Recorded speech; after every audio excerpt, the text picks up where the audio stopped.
Сәлем достар, ал мен балықтар белгісіндегі адамдарға арналған кеңесімді ұсынамын.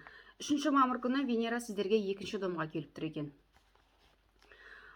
Екінші дом жалпы жалақыны білдіреді, доходты, кірісті білдіреді, үйге кіретін ақшаны білдіреді. Ақшалай сыйлықты білдіруі ықтимал. Елдің алдына шығып сөз сөйлейтін боласыздар. Тамағыңыз, щитовидкаңызда бір проблема болса, шешімін табасыздар. Ақша қалай табу туралы идея келеді. 10 мамыр күні Меркурий кері бағытта 4 домда келіп тұр екен. Жалпы мамырда жасаған жұмысыңызды маусымда да жасауға тура келеді. Соны қалпына келтіресіз маусым айында. Үйді сатқыңыз келмей қалуы ықтимал. Басқа жаққа көшкіңіз келмейді. Бір көшуге болмайтын бір жағдайлар қалуы ықтимал. Үйді алғыңыз келмейді. Маңызды құжатқа қол қоюға болмайды бұл кезде, және де машина сатып алмаған дұрыс. Бұл ретроград болған кезде қандай да бір зат сатып алсаңыз, ол сіздерге ұнамай қалады.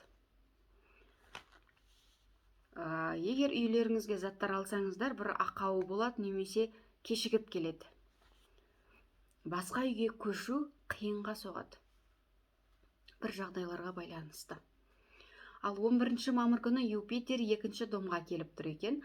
Жалпы сатуда, сатып алуда жақсы мүмкіндіктер болады. Егер үйлеріңізді сатсаңыздар, немесе үйіңіздегі бір ескі заттар болуы ықтимал, немесе ұнамай қалған заттар болуы мүмкін. Соны егер сатсаңыздар, сәтті болады. Ақшаларыңыз көп болады. Үлкен кредит, ипотека алып қалуыңыз ықтимал. 16 мамыр күні лунный затмение 9 домда келіп тұр екен. Шетелде оқығыңыз келеді. Немесе балаңызды шетелге оқуға, немесе демалысқа жібересіз. Шет тіліне көп көңіл бөлесіз. Желіде реклама беруге жақсы. Өзіңізге көп көңіл бөлесіз, көп ойланасыз. Сот процесі аяқталады. 22 мамыр күні Солнце 4 домда келіп тұр екен. Үйіңізде жұмыс жасайсыз. Жалпы көп адамдарға осы мамыр айында үйінде жұмыс жасау, яғни удаленный, онлайн жұмыс жасау шығып тұр. Енді ары қарай өздеріңіз ойланып көресіздер. Үйіңіздегі бір проблеманың мәселесін шешетін боласыз. 25 мамыр күні Марс 2 домға келіп тұр екен.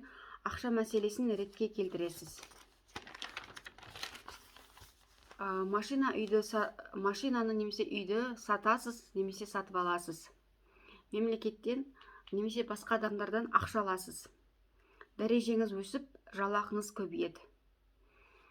Басқа үйге көшуіңіз ықтимал.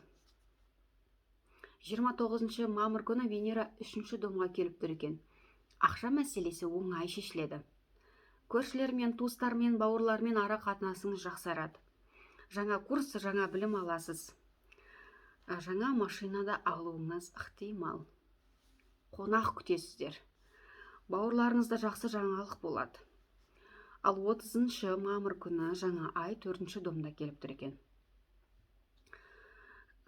Жаңа үй сатып аласыздар, үйлеріңізге жаңадан бір заттар сатып аласыздар. Үйіңізге қонақ келеді. Немесе үйіңізге көп қонақ келеді.